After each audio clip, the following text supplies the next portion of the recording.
कक्षा 7 के सभी छात्र छात्राओं का स्वागत है आज इस कक्षा में। इस कक्षा में हम इकाई 12 जिसका नाम है क्षेत्रमिति, अंग्रेजी में इसको बोलते हैं मेंसुरेशन की अभ्यास 12F के सभी प्रश्नों को हम आज इस कक्षा में हल करेंगे। यह अभ्यास समचतुर्भुज से संबंधित प्रश्नों पर आधारित है। तो इस अभ्यास के प्रश्नों को हल करने से पहले हम एक कॉन्सेप्ट समझते हैं।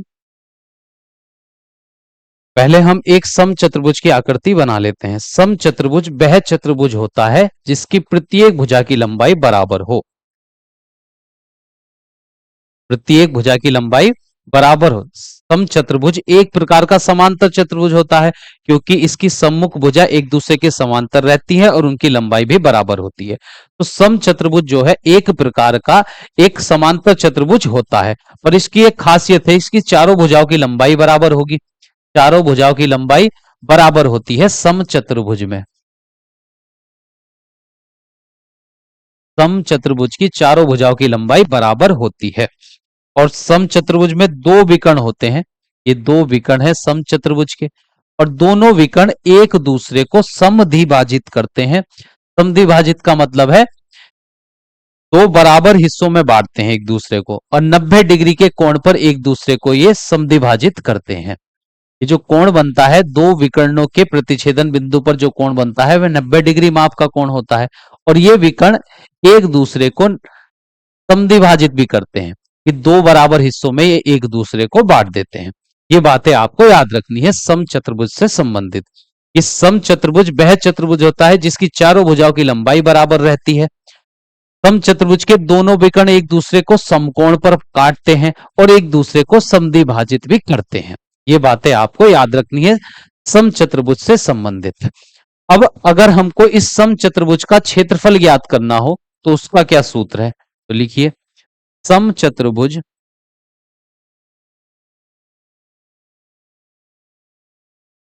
का क्षेत्रफल। अगर समचतुर्भुज का क्षेत्रफल ज्ञात करना हो तो उसके लिए सूत्र होता है 1/2 गुणा दोनों विकर्णों का गुणनफल। दोनों विकर्णों का गुणनफल। दोनों विकर्णों का गुणनफल। अगर समचतुर्भुज का क्षेत्रफल ज्ञात करना है तो उसका सूत्र है 1/2 गुणा दोनों विकर्णों का गुणनफल।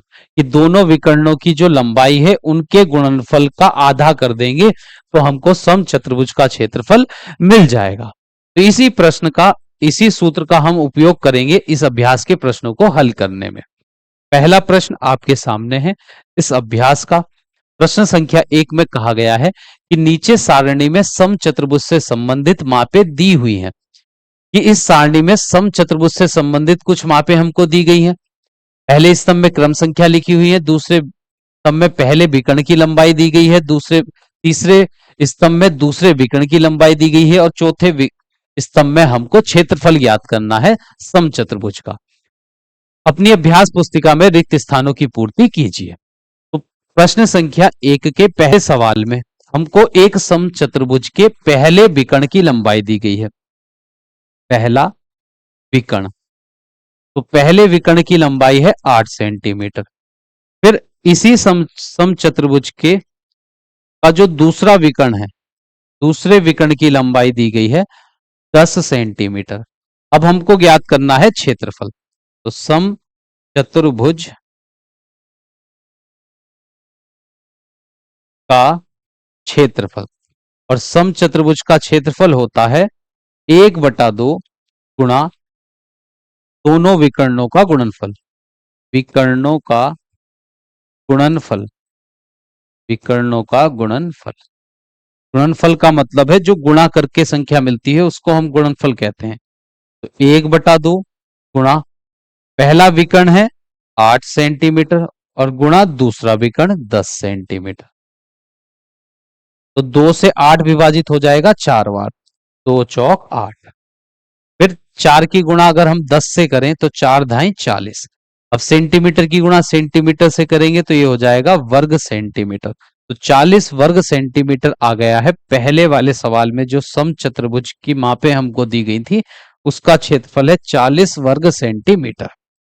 अब इसी प्रकार हम दूसरे वाले समचतुर्भुज का भी क्षेत्रफल ज्ञात करेंगे। तो दूसरे समचतुर्भुज का जो पहला विकर्ण है उसकी माप है, पहला विकर्ण, और इस विकर्ण की माप है 8.4 सेंटीमीटर। फिर दूसरा जो विकर्ण है, दूसरा विकर्ण, उसकी माप है 6 सेंटीमीटर। अब हमको निकालना है क्षेत्रफल। सम चतुर्भुज का क्षेत्रफल। सम चतुर्भुज का क्षेत्रफल ज्ञात करने का सूत्र है 1/2 गुणा दोनों विकर्णों का गुणनफल। पहला विकर्ण है 8.4 सेंटीमीटर का और दूसरा विकर्ण है 6 सेंटीमीटर का। अब 2 से ये 6 विभाजित हो जाएगा 3 बार। अब 1 की गुणा 8.4 से करने पर 8.4 ही रहेगा, फिर 3 से और गुणा करनी है तो 3 चौक 12, हासिल लगा 1, 3 अट्ठे 24 और 1 25, दशमलव पीछे से एक अंक के बाद। सेंटीमीटर की गुणा सेंटीमीटर से करेंगे तो ये हो जाएगा वर्ग सेंटीमीटर। तो इस समांतर चतुर्भुज का जो क्षेत्रफल है वह आ गया है 25.2 वर्ग सेंटीमीटर। तो प्रश्न संख्या 1 हो चुकी है कंप्लीट। अब हम चलते हैं अगले प्रश्न पर। प्रश्न संख्या 2 देखिए। प्रश्न संख्या 2 में कहा गया है आकृति 12.26 में समचतुर्भुज एबीसीडी से घिरे क्षेत्र का क्षेत्रफल 24 वर्ग सेंटीमीटर है। ये एबीसीडी जो है एक ये सम चतुर्भुज है और इसका जो क्षेत्रफल है, इस सम चतुर्भुज का जो क्षेत्रफल है वह 24 वर्ग सेंटीमीटर है और ओ से डी तक की जो दूरी है वह 3 सेंटीमीटर है। तो ज्ञात कीजिए विकर्ण बीडी की लंबाई और विकर्ण एसी की लंबाई। तो पहले तो हमको विकर्ण बीडी की लंबाई पता करनी है कितनी है, और प्रश्न में ओ से डी तक की जो लंबाई दी गई है, यहां से यहां तक की जो लंबाई है वह 3 सेंटीमीटर है। तो प्रश्न में ओ से डी तक की जो दूरी दी गई है, दूसरे के पहले सवाल को हल करेंगे। पहले हम विकर्ण बीडी की लंबाई निकालेंगे। तो देखिए ओ से डी तक की दूरी 3 है तो ओ से बी तक की दूरी भी 3 होगी, क्योंकि सम चतुर्भुज के दोनों विकर्ण एक दूसरे को समद्विभाजित करते हैं। मतलब जिस बिंदु पर वे एक दूसरे को काटते हैं उस बिंदु, वह बिंदु उन दोनों विकर्ण का मध्य बिंदु होता है। तो अगर 3 सेंटीमीटर की दूरी ओ से ऊपर है, ऊपर की ओर है ये डी तक, तो 3 सेंटीमीटर की दूरी ओ से बी तक रहेगी, क्योंकि ये विकर्ण एक दूसरे को समद्विभाजित कर रहे हैं, दो बराबर भागों में एक दूसरे को बांट रहे हैं। तो अगर 3 सेंटीमीटर का एक भाग ऊपर है तो 3 सेंटीमीटर का एक भाग नीचे होगा। तो जो लिखते हैं, क्योंकि सम चतुर्भुज के सम चतुर्भुज सम चतुर्भुज के दोनों विकर्ण एक दूसरे को एक दूसरे को एक दूसरे को समद्विभाजित करते हैं, समद्विभाजित करते हैं करते हैं इसलिए जो विकर्ण बीडी की लंबाई होगी वह ओडी की लंबाई के 2 गुने के बराबर रहेगी। बीडी की जो लंबाई होगी वह दुगनी होगी ओडी की लंबाई के। और प्रश्न में ओ से डी तक की लंबाई 3 सेंटीमीटर है तो विकर्ण बीडी की लंबाई हो जाएगी 3 दूनी 6 सेंटीमीटर, और यही हो जाएगा इस प्रश्न का सही उत्तर। अब अगला सवाल, दूसरा सवाल, यहां पर हमको विकर्ण एसी की लंबाई ज्ञात करनी है। इस दूसरे विकर्ण की लंबाई कितनी होगी? अब इस दूसरे विकर्ण की लंबाई बतानी है। प्रश्न में हमको इस समचतुर्भुज के का क्षेत्रफल भी दिया गया है 24 वर्ग सेंटीमीटर।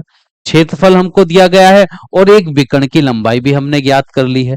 तो जब प्रश्न में हमारे पास क्षेत्रफल हो, एक विकर्ण की लंबाई हो और दूसरा विकर्ण हमको ज्ञात करना हो, दूसरे विकर्ण की लंबाई, तब हम इस सूत्र का प्रयोग करेंगे। समचतुर्भुज का क्षेत्रफल ज्ञात करने का जो सूत्र है उसी सूत्र की मदद से हम इस दूसरे विकर्ण की लंबाई ज्ञात कर लेंगे। लिखते हैं समचतुर्भुज समचतुर्भुज का क्षेत्रफल। तो समचतुर्भुज का क्षेत्रफल यहां पर हमको दिया गया है 24 वर्ग सेंटीमीटर, और इस समचतुर्भुज का क्षेत्रफल ज्ञात करने का सूत्र होगा 1/2 गुणा दोनों विकर्णों का गुणनफल। दोनों विकर्ण कौन कौन से हैं? एक विकर्ण है बीडी, एक विकर्ण है बीडी और दूसरा विकर्ण है एसी। तो दोनों की गुणा करके 1/2 से और गुणा कर देंगे तो क्षेत्रफल निकल जाएगा, और वह हमको प्रश्न में दिया गया है 24 वर्ग सेंटीमीटर। अब यहां पर सभी मान जो हमारे पास हैं उनको रख लेंगे। तो बीडी की लंबाई है 6 सेंटीमीटर, तो बीडी की जगह रखा 6 सेंटीमीटर गुणा एसी बराबर में 24 वर्ग सेंटीमीटर। अब देखिए 2 से ये 6 कट जाएगा, 3 बार 2 तिया 6, तो 3 सेंटीमीटर यहां गुणा में है, दूसरी ओर जाएगा भाग में। तो एसी बराबर 24 वर्ग सेंटीमीटर को भाग हो जाएगी 3 सेंटीमीटर से, तो 1 सेंटीमीटर से 1 सेंटीमीटर कट जाएगा, तो विकर्ण एसी की लंबाई मिल जाएगी हमको 3 अट्ठे 24, तो 8 और 1 सेंटीमीटर। तो विकर्ण एसी की लंबाई है 8 सेंटीमीटर, जो हो जाएगा इस प्रश्न का सही उत्तर। तो प्रश्न संख्या 2 कंप्लीट हो चुकी है। अब देखिए अगला प्रश्न, प्रश्न संख्या 3। नील नीलिमा के सम चतुर्भुजाकार प्लॉट का क्षेत्रफल 80 वर्ग मीटर है। इसके एक विकर्ण की लंबाई 16 मीटर है, दूसरे विकर्ण की लंबाई ज्ञात कीजिए। देखिए प्लॉट जो है सम चतुर्भुज के आकार का है और उसका क्षेत्रफल हमको दिया गया है, एक विकर्ण की लंबाई भी दी गई है। अब दूसरे विकर्ण की लंबाई ज्ञात करनी है। तो पिछले प्रश्न की तरह है ये, प्लॉट का क्षेत्रफल हमको दिया गया है यहां पर 80 वर्ग मीटर, और प्रश्न में हमारे पास एक विकर्ण की लंबाई भी है। एक विकर्ण की जो लंबाई है वह है 16 मीटर है। एक विकर्ण की लंबाई है 16 मीटर। अब दूसरे विकर्ण की लंबाई, दूसरा विकर्ण हमको यहां पर ज्ञात करना है, दूसरा विकर्ण, और क्षेत्रफल भी हमको दिया गया है। ये प्लॉट का जो क्षेत्रफल है वह 80 वर्ग मीटर है। प्लॉट किस आकृति के आकार का है? वह सम चतुर्भुज के आकार का है। तो जब इस प्लॉट का क्षेत्रफल निकालेंगे तो हम सम चतुर्भुज का क्षेत्रफल ज्ञात करने वाले सूत्र का प्रयोग करेंगे। तो प्लॉट का क्षेत्रफल हम कैसे ज्ञात करते? 1/2 गुणा पहला विकर्ण गुणा दूसरा विकर्ण, पहला विकर्ण गुणा दूसरा विकर्ण, दूसरा विकर्ण, 1/2 की गुणा पहले विकर्ण और दूसरे विकर्ण से करते तो हमको 80 वर्ग मीटर मिल जाता, जैसा कि प्रश्न में कहा गया है 80 वर्ग मीटर। तो 1/2 गुणा पहले विकर्ण की लंबाई दी गई है 16 मीटर और दूसरे विकर्ण की लंबाई हमको ज्ञात करनी है, तो इसको जैसा था वैसे ही लिख देंगे। दूसरा विकर्ण बराबर में 80 वर्ग मीटर, जैसा था वैसे ही उतार लेंगे। तो 2 से 16 कटेगा 8 बार, तो ये 8 मीटर आ गया। 8 गुणा में है, उधर जाएगा भाग में। तो दूसरा विकर्ण बराबर, दूसरा विकर्ण बराबर 80 वर्ग मीटर को भाग हो जाएगी 8 मीटर से, तो 1 मीटर से मीटर कट जाएगा, और 8 से जब 80 को भाग देंगे तो 10 बार विभाजित होगा, तो ये आ गया है 10 मीटर। तो दूसरे विकर्ण की जो लंबाई है वह है 10 मीटर। ये प्रश्न भी कंप्लीट हो चुका है। अब देखिए अगला प्रश्न और आखिरी प्रश्न है ये। चार एक सम चतुर्भुजाकार घास के खेत में 20 गायों के चरने के लिए घास है। ये एक सम चतुर्भुज के आकार का घास का खेत है और उस खेत में 20 गायें चर सकती हैं, इतनी घास है। यदि इस सम चतुर्भुज की प्रत्येक भुजा 25 मीटर है और एक विकर्ण 30 मीटर है, तो प्रत्येक गाय को चरने के लिए इस घास के खेत का कितना क्षेत्रफल पर्याप्त होगा? तो प्रश्न में हमसे कहा गया है इस खेत में एक गाय के चरने के लिए कितना क्षेत्रफल पर्याप्त है, उस क्षेत्रफल को हमें ज्ञात करने के लिए कहा गया है। जो खेत है वह सम चतुर्भुज के आकार का है, तो जैसे हमने ये सम चतुर्भुज के आकार का ये खेत बना लिया। सम चतुर्भुज की प्रत्येक भुजा की लंबाई बराबर होती है। प्रश्न में इस खेत की प्रत्येक भुजा की लंबाई हमको दी गई है 25 मीटर, 25 मीटर और 25 मीटर, यहां भी 25 मीटर, और एक विकर्ण की लंबाई दी गई है 30 मीटर। इस खेत के एक विकर्ण की जो लंबाई है वह है 30 मीटर, 30 मीटर लंबाई है इस विकर्ण की। अब हमको यह बताना है कि इस खेत में जो घास है, ये घास का खेत है और इस खेत में 20 गाय चर सकती हैं, इतनी घास इस खेत के अंदर है। हमको ये बताना है इस खेत में एक गाय के लिए कितना क्षेत्रफल पर्याप्त है, कितनी घास का क्षेत्रफल पर्याप्त है एक गाय के लिए। अब ये पूरा खेत का जो क्षेत्रफल है, अगर हम इस खेत का क्षेत्रफल ज्ञात करेंगे तो जो घास का क्षेत्रफल हमको मिलेगा वह 20 गाय के लिए मिलेगा। हमको केवल एक गाय के लिए बताना है कितनी घास का क्षेत्रफल एक गाय के लिए पर्याप्त है इस खेत का, एक गाय के लिए पता करना है। तो पहले हम 20 गांव का के लिए घास का क्षेत्रफल पता करेंगे कि 20 गांव के लिए इस खेत में कितनी घास है, कितने क्षेत्रफल की घास पर्याप्त है 20 गांव के लिए। फिर हम एक गाय के लिए घास का पर्याप्त क्षेत्रफल ज्ञात करेंगे। ठीक है, तो इस पूरे खेत का क्षेत्रफल ज्ञात करने के लिए हमारे पास इस समांतर चतुर्भुज के या तो एक विकर्ण की दोनों विकर्णों की लंबाई अगर हमको पता होती तो हम इसका क्षेत्रफल आसानी से ज्ञात कर लेते। पर यहां दूसरे विकर्ण की लंबाई हमारे पास नहीं है, एक विकर्ण की लंबाई तो हमको दी गई है। तो जो भुजा की लंबाई दी गई है इसकी मदद से ही हम इस दूसरे विकर्ण की लंबाई पर पहुंचेंगे। देखिए, अगर अब दूसरा विकर्ण यहां पर हम खींच ले तो हम जानते हैं कि समचतुर्भुज के दोनों विकर्ण एक दूसरे को समद्विभाजित करते हैं।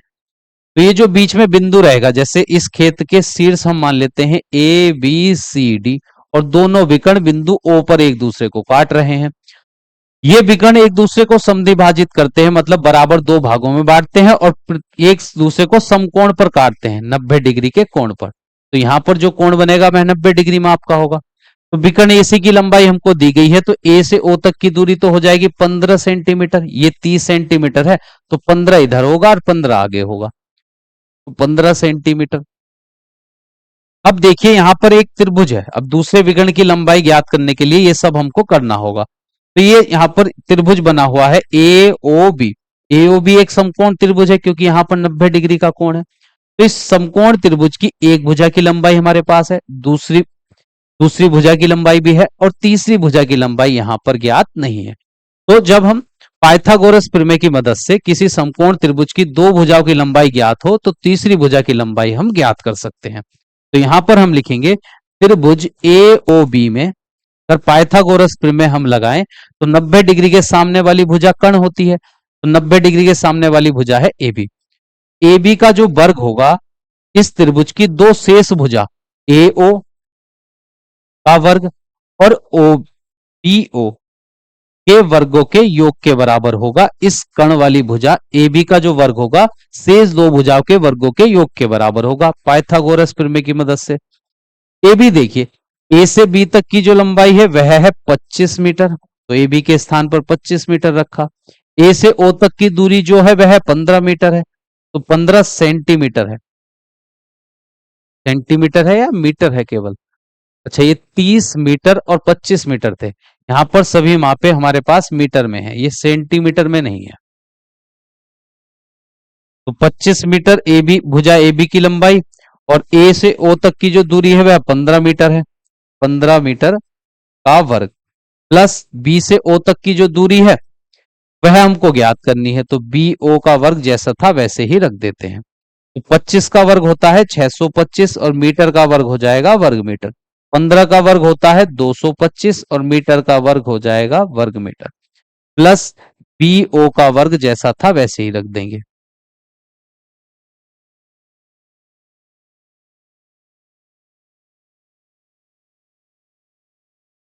अब ये 225 वर्ग मीटर बाएं पक्ष में आएगा तो 625 वर्ग मीटर में से घट जाएगा, इधर बी ओ का वर्ग जैसा था वैसे ही रख देते हैं, इनको घटा देंगे।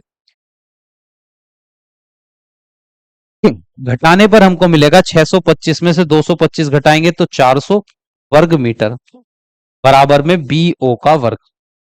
वर्ग बाएं पक्ष में वर्गमूल में बदल जाएगा, तो 400 वर्ग मीटर का हम वर्गमूल ज्ञात करेंगे तो बी से ओ तक की दूरी हमको मिल जाएगी। तो बी ओ बराबर 400 का वर्गमूल होता है 20 और वर्ग मीटर का वर्गमूल होगा मीटर। तो बी ओ की जो लंबाई आई है वह 20 मीटर है, तो बी से ओ तक की जो दूरी है वह 20 मीटर है। और ये दूसरा विकर्ण इस बिंदु ओ पर क्या हो रहा है, समद्विभाजित दो बराबर भागों में बट रहा है। तो विकर्ण बीडी की जो लंबाई होगी बी से ओ तक की दूरी 20 है, मीटर है तो डी से ओ तक की दूरी भी 20 मीटर होगी। तो दूसरे विकर्ण की लंबाई हमको मिल गई है 20 और 20 40। तो ए से सी तक पहले विकर्ण की लंबाई तो 30 मीटर प्रश्न में दी गई थी। दूसरे विकर्ण बी डी की जो लंबाई हमको मिल गई है 20 और 20 हो गई है ये 40 मीटर। अब इस खेत के दोनों विकर्णों की लंबाई हमारे पास है तो इसका क्षेत्रफल हम ज्ञात कर सकते हैं। तो लिखते हैं खेत का क्षेत्रफल, खेत का क्षेत्रफल बराबर 1/2 गुणा विकर्ण AC गुणा विकर्ण BD, दोनों विकर्णों का गुणनफल 1/2। विकर्ण AC की लंबाई है 30 मीटर, विकर्ण BD की लंबाई है 40 मीटर। अब 2 से 30 को भाग करेंगे तो 15 आ जाएगा। 15 मीटर, 15 मीटर की गुणा 1 से करने पर 15 मीटर, फिर गुणा 40 मीटर। अब इनकी गुणा कर लेते हैं, 15 चौका 60 और 1 0। मीटर की गुणा मीटर से करेंगे तो वर्ग मीटर। इस खेत का जो क्षेत्रफल है वह 600 वर्ग मीटर है। तो जो घास है इस खेत के अंदर वह कितने क्षेत्रफल में है? 600 वर्ग मीटर में है। अब हम इस खेत के अंदर 20 गायें चर सकती हैं, इतनी घास पर्याप्त है इस खेत के अंदर। तो ये 600 वर्ग मीटर का जो क्षेत्रफल है इसमें 20 गाय घास चरती हैं। हमको बताना है कि एक गाय के घास चरने के लिए कितना क्षेत्रफल चाहिए होगा। तो लिखेंगे एक गाय के लिए, या लिखते हैं प्रत्येक गाय के लिए घास का पर्याप्त क्षेत्रफल बराबर यहां पर हो जाएगा। देखिए 20 गांवों के लिए जो क्षेत्रफल है, घास का जो क्षेत्रफल है वह है 600 वर्ग मीटर। अब हमको एक गाय के लिए पता करना है तो 20 से इसको भाग कर देंगे तो 1 0 से 1 0 कट जाएगा, और 2 से अगर 60 को भाग करेंगे तो आ जाएगा 30 वर्ग मीटर। तो एक गाय के लिए जो घास का पर्याप्त क्षेत्रफल है वह 30 वर्ग मीटर है, और यही हो जाएगा इस प्रश्न का सही उत्तर।